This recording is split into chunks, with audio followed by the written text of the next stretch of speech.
game. Palakpakan to ah. Pinakamalakas sa balakpak. Kung sino ay pinakamalakas sa balakpak, talo. Okay?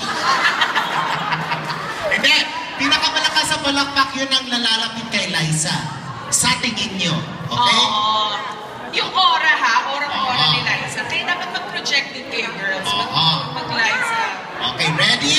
Let's start with number 1. Number 2. Number 3.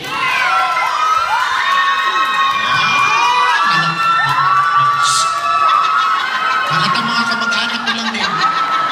Number 4. And number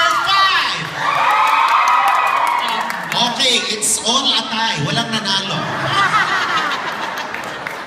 Maybe si Direk Jandy ang maganda. Si Direk na lang. Si Direk Jandy ang papiliin natin para ma-meet mamaya ni Enrique Hill ang look-alike ni Sasabihin Liza. talaga natin na kayo, tapos maybe you can ask a question.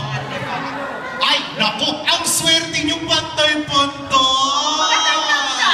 Oo, para fair na. Para fair. O, mamimit niyo si Enrique mamaya, ha? Mga bandang Wednesday.